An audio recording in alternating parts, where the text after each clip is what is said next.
کہتے ہیں؟ ٹوٹ کر محبت کرنے والا کسے کہتے ہیں؟ محبت میں جو گم ہو جائے اور محبوب کی محبت میں ختم ہو جائے اس کو حبیب کا نام لیا جاتا ہے۔ کیا تم نے ان کی اولادوں کے ناموں کی طرف غور کیا ہے؟ ان کی اولادوں کے ناموں کے ناموں میں سے نام ہے نعیم۔ جانتے ہو نعیم کا مطلب کیا ہے؟ یہ کون سا صیغہ ہے؟ اس کا معنی کیا ہے؟ اس کا مطلب ہے جس پر اللہ نے اپنی نعمتوں کی بچھاڑ کر دی ہو، اپنی رحمتوں کی برسات کر دی ہو، اپنے فضل اور کرم کی انتہا کر دی ہو۔ کیا تم نے ان کی اولادوں کی طرف توجہ کی ہے؟ ثاقب کا مطلب کیا ہوتا ہے؟ عاقب کا مطلب کیا ہوتا ہے؟ عمر کا مطلب کیا ہوتا ہے؟ عبد القادر کا مطلب کیا ہوتا ہے؟ زاہد کسے کہتے ہیں؟ جو آدمی دنیا کو چھوڑ کر آخرت کی طرف گم ہو جائے اور آخرت کی محبت میں دنیا کو بھول جائے، اس کو مقام زہد حاصل ہوتا ہے۔ اور ایسے بندے کو، ایسے صوفی کو زاہد کا نام دیا جاتا ہے، اور عربی اسے کہتے ہیں زاہد۔ کہ ایسا آدمی زاہد ہو چکا ہے کیونکہ اس کے دل سے دنیا کی محبت ختم ہو چکی ہے اور اس کے دل میں آخرت کی محبت معجزت نام رکھا ہے ہم نے نور صداقت، یعنی سچائی کا نور۔ آپ نے اپنا چہرہ دھو دیا ہے، اللہ اور اللہ کے رسول پر ایسا ایمان نہیں لایا جیسا سیدنا ابو بکر صدیق رضی اللہ عنہ لائے تھے، تو آپ کا چہرے دھونے کا مقصد ختم ہو۔ آپ کو حکم دیا جا رہا ہے کہ آپ دونوں بازوؤں کو کونوں سمیت دھوئیں، تو جب آپ نے بازوؤں کو دھوتے ہیں تو بازو کا تعلق عدل سے ہے، جیسا کہ حضرت عمر بن خطاب عدل کرتے تھے، ایسا عدل کرو۔ اگر آپ نے بازو دھو لیے، ایسا عدل نہیں کیا جاتا۔ خوش آمدید کہتا ہوں اور دعا کرتا ہوں کہ اللہ تبارک و تعالیٰ آپ سب کا یہاں اپنی رضا کے لیے قبول فرمائے۔ حضرات گرامی قدر، علماء کرام کی کتاب آپ سماعت فرمائے۔ ہمارے جن بزرگوں کا یہ سالانہ عرس گرامی ہے، قبلہ مفتی فضل الہی نقشبندی جراحی، آپ کا تعارف کچھ اس طرح سے ہے کہ حضور قبلہ مفتی فضل الہی وہ شخصیت تھے کہ جب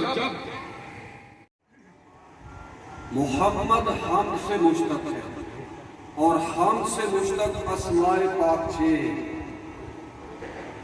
محمد، احمد، حامد، حماد، حمید اور محمود۔ اس کائنات کو اللہ رب العالمین نے 6 اطراف میں تقسیم کر دیا ہے: مشرق، مغرب، جنوب، شمال، آگے اور پیچھے، دائیں یا بائیں کہیں۔ تو یہ 6 اطراف جس میں اس عالم کو سمویا گیا ہے، اللہ رب العالمین نے آقا کریم نبی پاک علیہ السلام کے فیض یافتہ صحابہ کرام جو قدسی صفات جماعت ہے اور ان کے فیوز و برکات سے مستفید ہونے والا یہ طبقہ ہے جنہیں کہا جاتا ہے اولیاء اللہ و علماء کرام۔ حضرات محترم، یہ شان تو بیان ہی نہیں ہو سکتی ہے۔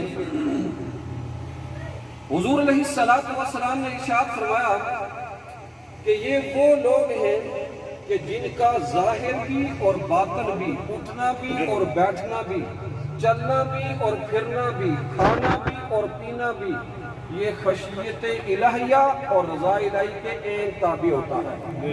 آج چونکہ حضرات محترم یہ صوفی حضرات اہل تصوف ان پر مستشرقین اما بعد فاعوذ باللہ من الشیطان الرجیم بسم اللہ الرحمن الرحیم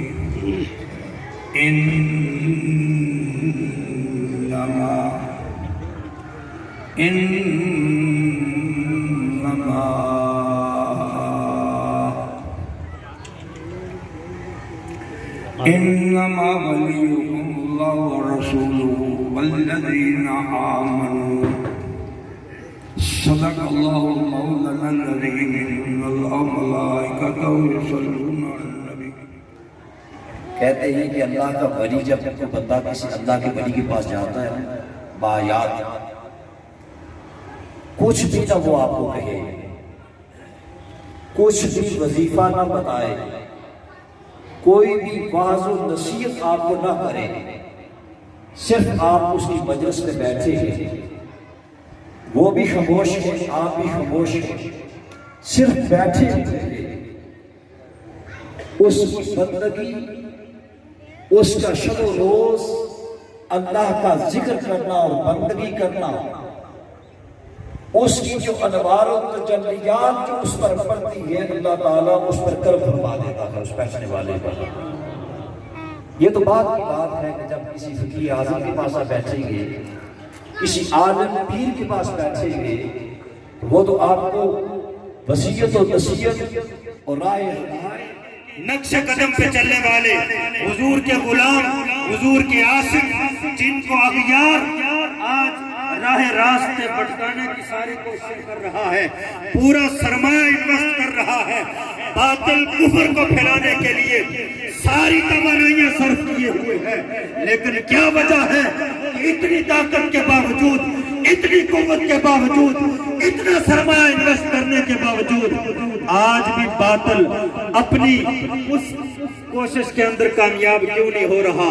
یہی وجہ ہے کہ کچھ مرد مجاہد، کچھ مرد درویش ایسے ہیں جو ہر جگہ مختلف علاقوں میں بیٹھے ہوئے اپنے فرائض سر انجام دے رہے ہیں اور دین اسلام کے جھنڈے کو بلند کرنے کے لیے میدان میں موجود ہیں، اور جب بھی اسلام پہ حملہ ہوتا ہے وہ میدان میں اتر کر یہی کہتے ہیں کہ ستم کاری طرح ہنر آزمائے تو تیر آزما، ہم جتنا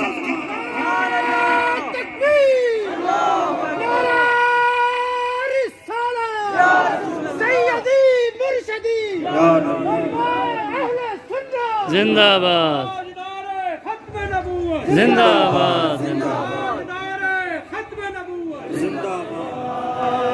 برستا نہیں دیکھ کر ابر رحمت، برستا نہیں دیکھ کر ابر رحمت، بدوں پر بھی برسا دے، برسانے والے بدوں پر بھی برسا دے، برسانے والے۔ میں مجرم ہوں آقا، مجھے ساتھ لے لو کہ رستے میں جا بجا تھانے والے، رضا نفس دشمن ہے غم میں نانا، رضا نفس دشمن غم میں نانا، کہاں تم نے دیکھے ہیں جانے والے، میرا دل بھی چمکا دے،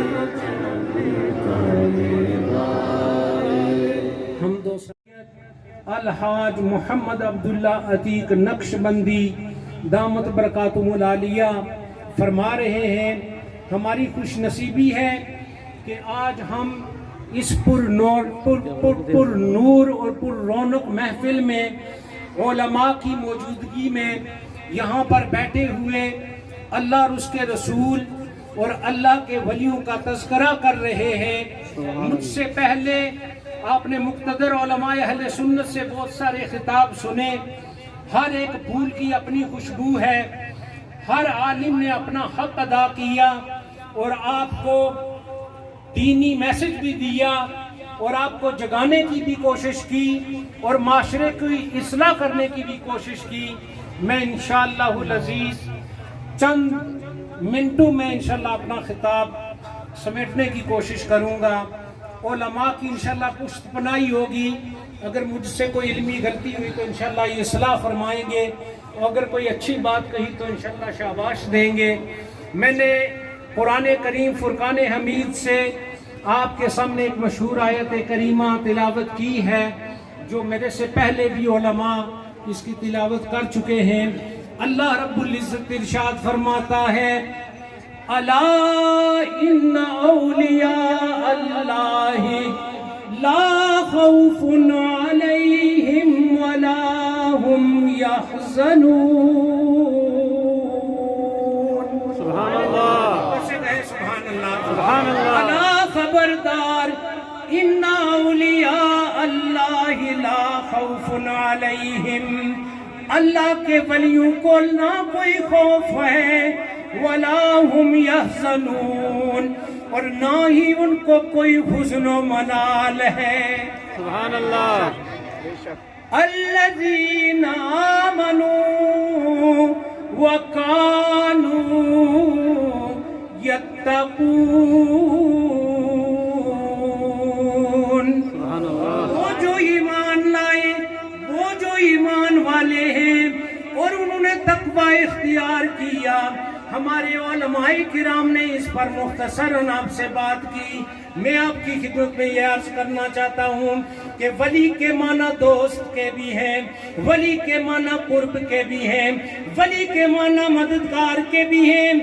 اللہ رب العزت فرماتا ہے کہ میرے ولی یہ میرے دین کے مددگار ہیں، میرے ولی یہ میری قربت رکھنے والے ہیں، میرے ولی یہ میرے دوست ہیں. ان کو نہ دنیا میں کوئی خوف و غم ہے اور نہ آخرت میں ان کو کوئی خوف و غم ہوگا. سن کر کہیں سبحان اللہ. یہ قربت کا کوئی ایک نرالا سا ایک نرالا سا اور عجیب منظر ہے، اس لیے کہ ہر شخص بلکہ دنیا کی ہر چیز اللہ رب العزت کے قریب ہے، قرب رکھتی ہے. اللہ رب العالمین نے شاہ فرماتا ہے نحن اقرب الیہ من حبل الورید.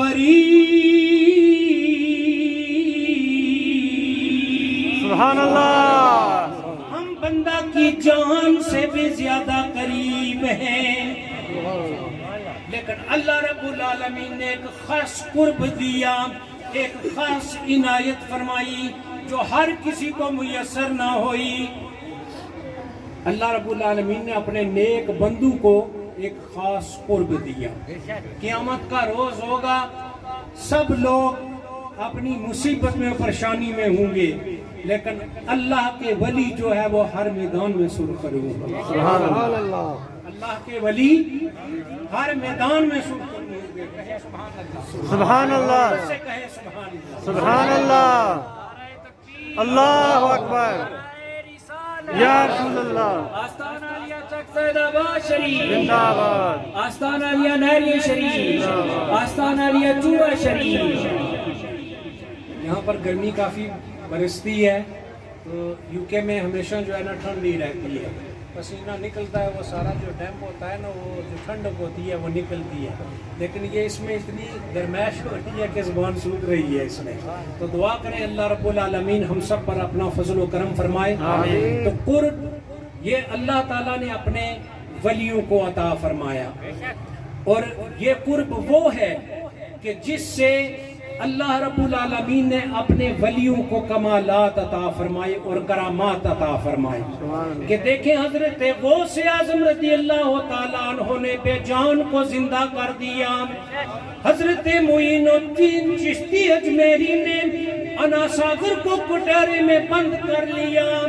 اللہ رب العالمین نے اپنے بندوں کو یہ خاص کمالات اور کرامات دیے ہوئے. اس کا مطلب یہ نہیں ہے کہ جو پانی پر چلتا ہے اس کی بھی کو کرامت ہے، اس کا بھی کو کمال ہے. اس کا مطلب یہ نہیں کہ جو ہوا میں اڑتا ہے اس کا بھی کو کمال ہے، کیونکہ یہ کمال پانے کے لیے ایمان شرط ہے، پھر تقوی شرط ہے، تقوی کے بعد قرب شرط ہے. جب قرب مل جاتا ہے تو اللہ رب العالمین اپنے پاک بندوں کو کمالات بھی عطا فرما دیتا ہے. سبحان اللہ. ان کمالات سے ان پاک بندوں سے کرامات ظاہر ہوا کرتی ہیں کہ پانی پر چلنا کوئی بڑی کرامت نہیں، پانی پر چلنا کوئی بڑی کرامت نہیں، ہوا میں اڑنا کوئی بڑی کرامت نہیں. اس لیے کہ دنیا کے لوگ شیطان کی مدد سے جو کفار ہیں وہ بھی یہ عمل کر سکتے ہیں. اس کو استدراج کہا جاتا ہے، کرامت نہیں کہا جاتا. جو معجزہ ہوتا ہے وہ ہر نبی کے لیے شرط ہوتا ہے. جو معجزہ ہوتا ہے ہر نبی کے لیے خاص ہوتا ہے. میرے اور آپ کے آقا جناب سید المرسلین سراپا معجزہ بن کر تشریف لائے. سبحان اللہ. معجزہ خاصیت ہے نبی کی، لیکن ہر ولی کے لیے کرامت ضروری نہیں ہے. معجزہ ہر نبی کے لیے ضروری ہے، کرامت ہر ولی کے لیے ضروری نہیں. جب ہم دیکھتے ہیں کہ لوگ جبہ کبا پہن کر حصول دنیا کے لیے اپنے آپ کو بڑا ولی ثابت کرتے ہیں، جبے کبے پہن کر، دستاریں پہن کر، بڑی بڑی داڑیاں رکھنا ہے، یہ کہیں سے منقطع ہوگا. ایک چین ہے، چین سے ایک نکال دیں گے، اس کی لنک چین ٹوٹ کر نیچے گر جائے گا. تو یہ جو سلسلہ ہے، اپنے سلسلے کو چیک کریں. کہیں سے کوئی لنک ٹوٹا ہوا تو نہیں، کہیں کو سلسلہ منقطع تو نہیں. رسول کریم کی بارگاہ میں جس کا سلسلہ جاتا ہے، رسول کریم کی بارگاہ سے جو نگاہ مصطفیٰ کا رنگا ہوا ہے، وہ حضرت سیدنا ابو بکر صدیق ہے، وہ حضرت عمر فاروق اعظم ہے، وہ حضرت عثمان ذو النورین ہے، وہ حضرت علی شیر خدا کرم اللہ وجہہ الکریم جیسے اصحاب ہیں. ہم نے سوشل میڈیا کا سہارا لے لیا، ہم نے وہ گریبان سے تلوار اٹھا کر پھینک دی اور موبائل کو اپنی جیب میں رکھ لیا. نہ ہمیں نماز کی خبر ہے، نہ صوم و صلاۃ کی خبر ہے، نہ ہمیں حقوق العباد کی خبر ہے، نہ ہمیں یہ پتا ہے کہ حقوق اللہ کیا ہے ہمارے. ہم اس طرح بے خبر ہوتے جا رہے ہیں. عزیزان محترم، سامعین کرام، میں یہ نہیں کہتا کہ موبائل فون نہ رکھیں، صحیح طریقے سے ضرور رکھیں، لیکن موبائل فون کو اپنے آپ کو کنٹرول کرنے نہ دیں. میں یہاں کتنی دیر سے بیٹھا ہوا ہوں، شاید 2-3 مرتبہ میں نے موبائل کو دیکھا ہوگا. میں موبائل کی پرواہ بھی نہیں کرتا. آپ کو بھی نوجوانوں کو پرواہ نہیں کرنے چاہیے، اس لیے کہ یہ موبائل فون آپ کی زندگیوں کو رول کر رہا ہے، اس کی حکومت آپ کی زندگیوں پر چل رہی ہے. جب آپ نماز میں کھڑے ہوتے تو خیال ہوتا ہے کہ فلاں کی کال آئے گی، شاید فلاں کا میسج آئے گا. وہ جو اللہ رب العالمین کی بارگاہ سے بار بار کال آ رہی ہے، وہ جو میسج قرآن کی شکل میں ہم تک پہنچائے، ہم کب اپنا سلسلہ اس کے ساتھ پکا کریں گے؟ ہم کب اپنی جو وہ کنیکشن ہے اس کو، اپنی لنک کو مکمل اور پکا کریں گے؟ ابھی جاگنے کا وقت ہے، جاگ لو. مارکہ غزوہ کا وقت ہے، غزوہ احد کا وقت ہے. ایک نوجوان لڑکا جنگ سے پہلے کفر کے سالار میں سے باہر نکل کر بڑی بہادری اور شجاعت شو کرتا ہے، بڑی بہادری اور شجاعت کا نمونہ پیش کرتا ہے. اس کو اسیرم کے نام سے سارے جانتے ہیں، بڑا بہادر ہے، اس کے بڑے چرچے ہیں. یہ غالباً عمر بن ثابت بن وقش ہے، اس کا اصل نام یہ ہے، غالباً میرا گمان ہے. تو غزوہ احد کے موقع پر یہ کفار کی فوج میں سے نکل کر اپنی تلوار کو لہراتے ہوئے رسول کریم کے خیمہ کی طرف پہنچا. راستے میں مسلمانوں کو کہتا ہے، مسلمانوں میری تم سے کوئی دشمنی نہیں ہے، میری دشمنی ہے تو محمد سے ہے، نعوذ باللہ. تو وہ تلوار لہراتے ہوئے جب خیمہ رسول کی طرف بڑھتا جا رہا ہے، باہر شور و غلہ مچا ہوا ہے. سارے فکر مند ہیں کہ یہ شاید نبی کریم علیہ السلام کو یہ نہ پہنچائے، ہمارے نبی کریم علیہ السلام کو کسی قسم کا نقصان نہ پہنچائے.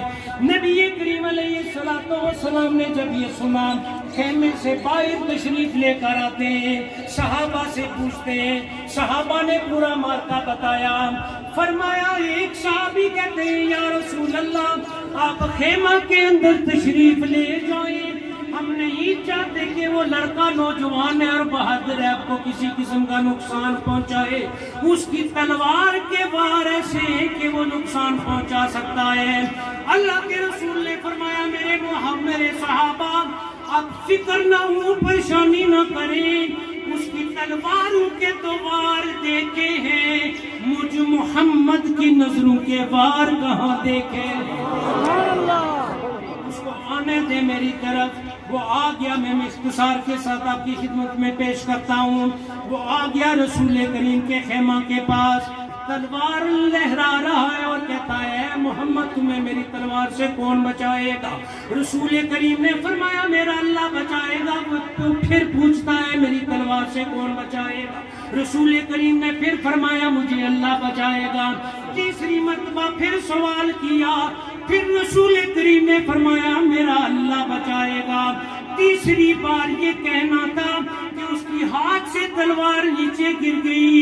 وہ خود اپنی سواری سے نیچے اتر گیا, قدموں میں گر گیا. اور رسول کریم نے ایسی نگاہ نبوت فرمائی, اس ایسی نگاہ اور چشم رحمت فرمائی. شاعر کہتا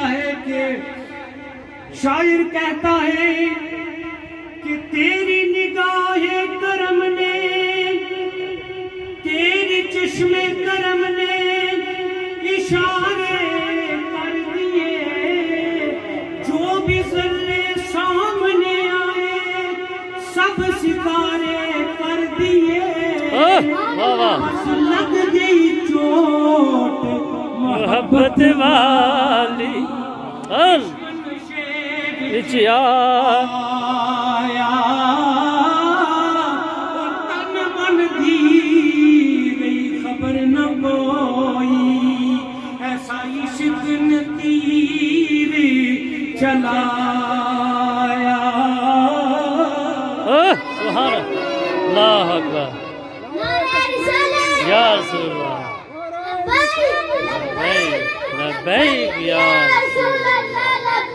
نبی کریم علیہ السلام کے سامنے ہاتھ باندھ کر کھڑا ہو گیا, کہتا ہے ایسا نقش پکے تیرا محبوبہ, ایسا نقش پکے تیرا محبوبہ, منہ بولا سامنے تو ہوئے, اکھ میٹا میں ہو کول تیرے, اکھ بولا سامنے تو ہوئے. نبی کریم علیہ السلام نے انعامات اور اکرامات فرمائے. انعامات و اکرامات فرما کر نبی کریم نے اس غلام کو سہارا دیا. اب اس لڑکے نوجوان نے رسول کریم کی بارگاہ سے اجازت طلب فرمائی, کہا میں سر لینے آیا تھا, اب میں سر دینے کے لیے جا رہا ہوں, اس لیے کہ میں نے اپنا سر آپ کی نالین مبارک پر قربان کر دیا. رسول کریم نے اجازت عنایت فرمائی. اب وہ غلام جا رہا ہے. عزیزان محترم, سامعین محترم, وہ نوجوان لڑکا ہے, بڑا بہادر ہے. اب وہ رسول کریم کی بارگاہ سے اجازت لے کر جا رہا ہے. 2 قدم چلتا ہے, پھر واپس مڑ کر پیچھے دیکھتا ہے, پھر 2 قدم چلتا ہے, پھر وہ دعا کے چہرے کی زیارت کرتا ہے. رسول کریم نے فرمایا غلام کی گلی بار بار کیوں تکنا ہے, نقش پکے تیرا محبوبہ, منہ بولا سامنے تو ہوئے, اکھ میٹا میں ہو کول تیرے, اکھ کولا سامنے تو ہوئے. اور کہتا ہے کہ دم برد اشارے میں ٹر پیا تیرے سہارے تے, میرا خیال رکھی ہر منزل تے, جدو ڈولا سامنے تو ہوئے. اب وہ نوجوان لڑکا جنگ کی طرف جاتا ہے.